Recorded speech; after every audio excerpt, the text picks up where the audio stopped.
Like sometimes you have these tournaments where, let's say there's $5,000 up for grabs and $2,000 for first. Or let's say we pick this tournament that very recently happened in Norway, you know? There's like $3,500 for first place. The only very good and well-known players that were there, as far as I was informed, were Snute and Targa. I think that was pretty much it. You know, you might have a few other reasonable GM players there, but nobody with international fame or accomplishments. And then like no one really goes because you know, it's like $3,000. But then there is like DreamHack Bucharest, which was a fantastic event with an amazing lineup. Super stacked. Yeah, most stacked tournament in the world, and everyone flies there. Which, of course, you know, if you have that legendary run, it's amazing. But if you're looking for a payday, tournaments like this is probably much more realistic than going to DreamHack Bucharest with 20 Pro League Koreans. Which had a first place prize of? Like $9,500. Yeah. So. Or maybe like a little over 10, but then second place is already closer to 5. But how many events have we had where we had first place of like $6,500, right? Yeah. I mean that's been. That used to be the old IEM prize pool. So I mean, IEM stepped it up this year, giving away more money. This Louisiana tournament is going to be a phenomenal event, and North American guys that are asking for North American events. Yeah. Get out there, man. Come see us. And we are excited to make the trip down to Louisiana because, man, this is going to be my first time. First time in Louisiana. in the how do Louisiana is a special kind of Southern, man. It's not like Louisiana. No. Down in the bayou, they talk a little funny. They talk like that? A little bit like that. They got a little bit of faster kind of Southern speak. Oh really? Yeah. Man, I love it. Like Django? A little bit, but not a whole lot like. Not like Texas. You ever watch King of the Hill? Nope. Kind of Boomhauer-esque, maybe. But also at the same time, not quite, because Boomhauer's not really Louisiana. It's just a different kind of drawl in Louisiana. A little bit faster, but still got the twang, you know. Still got the Southern tongue in it. Sounds great, Ben. I'm excited to go there, and hopefully you guys are too. Of course, we want to show as much love as we possibly can to all those North American events out there. Of course, the Red Bull Battlegrounds are still coming up as well in New York. That's going to be a sick event. And last but not least, we got BlizzCon around the corner, and of course the weekend after BlizzCon. This small little event called BlizzCon. No, I didn't say. I know, but I made it sound like it was just one of the two. Well, I didn't even mean it like that, but BlizzCon's so big. First BlizzCon in 2 years now. That is correct. Immediately after BlizzCon, Kev, I know you wanted to say it. Yes, we got the Homestead Cup coming up again. Of course, the traditional event already, Homestead Cup number 8 in Krefeld, Germany. Wow, there's already been 8 of them. Yep, Dennis has been working his ass off as always. So either way, we got a crazy amount of StarCraft till the end of the year. Hopefully you guys. I miss the Home Story Cups so much. I haven't been to the last 2. I'm going to miss this next one too. It makes me so sad. It's life, man. You attend some, you miss out on some. I need to. Unless you're Roddy. Because it's not a Home Story Cup without Roddy. Have you been to all of them, like officially? Yes. Every single one? Every single one. Man, I will. I told Dennis that I would make it to the next one, and it turns out I'm a liar.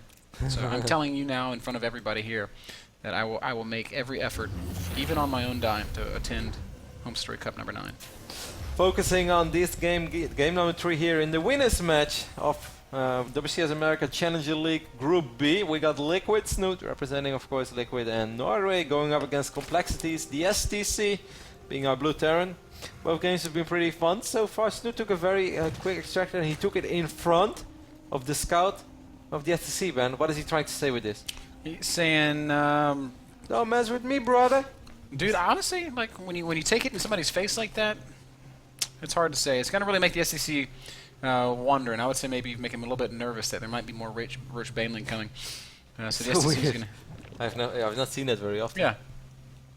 Yeah. But in fact, what Snoot's doing is he's playing super greedy, man. He's taking third base already, a little bit earlier than we might traditionally expect it. He's getting that overlord speed that he likes oh so much, and the STC, he's not taking the bait, man. He's already getting his third command center. So this is going to be a very macro-oriented game for both players so far. Whirlwind can be so tough against a Terran player that drops as well as the STC does. Yeah, we saw it earlier in this game against Jig. Well, what we do know is that Snute will definitely not stick around at 40, 50 drones. I feel Snute has an excellent feel in general of the game, of when he needs a couple of additional drones or not. And most of the time he's able to get away with it as well. So we will see, Ben. I would like to see a similar game to what we saw between the STC and Jig, even though, you know, as we said before, that wasn't a flawless game. It was rather sloppy from both sides, but it was a very entertaining game of StarCraft. Ambitious Hellion. 2 of them. There's his buddy. Those two ambitious Hellions get a great scout. Confirmed that the third base is down. Whoa, Kev, 26 speedlings. There's gas to spare. Snute, are you being cheeky? Will there be a baneling nest? He's getting a good scout over the Overlord in the main base of the STC. He sees the both E-base going down. He knows about that third command center. He knows about pretty much everything. He's droning up behind this though. 4 Hellions going to try to make their way into it at the wrong moment. I think these Lings were just anticipation of this run by. It's something the STC did all 3 games against Jig, and this time Snute preemptively gets the units out and completely shuts it down. So he picked up 6 Hellions now. This is going to give absolute map control and freedom to Snute. He can probably take a 4th base if he wants to. Lings will counter across the map, but they're going to see that there is adequate defense in place. Look at what this forces out of the STC. 2 bunkers going to have to go down. He has no idea what's coming behind this. He knows there are a bunch of Lings right down the ramp, which he cannot see. He's going to sign his Viking instead. Remember, he lost to a baneling bust earlier today, and now he's going to have to be very careful that history doesn't repeat itself. Snute does in fact take that 4th base that we were talking about. Layer's going to go down. More drones on the way. 8 minutes and 48 seconds. I always think it's funny when I see 8 for 8 man, because it makes me think of the beautiful Ducati bike there. You know what they say about 8s, Kev? What did they say? Always split your 8s. Ah. But what would you say about the Ducati 8 for 8? Too much bike for a novice. Viking is hunting down Overlords, already having 2 kills. He doesn't know about this 4th base yet though, and I think this is something that the Viking could potentially explore. Maybe the STC just kind of knows it because he knows how Zerg players on this level anticipate to being able to pick up 6 Hellions in that phase of the game. Snute will force a lift on that command center in the 3rd base of the STC, I should say. And this will just slow the STC down a little bit. Not a huge deal, obviously. No burrow yet. So unfortunately no hidden Zergling. Crouching Ling, burrowed Ling. Yeah, Snute could run past into the natural right now, but he is not in position for it. This non-burrowed Ling is just going to be oh, and now it lands. It squishes the Ling. You see him fly out? I didn't see it. Spore Crawler on the production tab as well, so he's Snute's going to mix it up this time, Kev. He's going to play Roach Baneling, which is not something we've seen from him in a while. I like the choice. I think Roach Baneling is phenomenal. It's one of my favorite styles to watch. When Hyun does it, it's just so sexy. I like the fact that he's already getting at least a little bit of static D here and there, because that's something I felt he kind of neglected in game number 1. And even though he was doing a fantastic job in keeping track of those metavacs, at a certain point I felt it all spiraled a little bit out of control. He lost a few queens to many, and if he had a few Spore Crawlers, if he had a few Spine Crawlers here and there, maybe his life would have been a little easier. The weakness of Roach Baneling is definitely good drop play, and we can count on the SDC trying to utilize some of that. Snute right now is in mass unit production mode. He's got 68 drones out. It's plenty of economy for what he's trying to achieve here. And we should probably see the first Banelings soon, as this force has revealed itself on the creep. Poor Roach. Snute 2-2 on the way. Oh man, what are you doing out there, Roach? Scout Roach.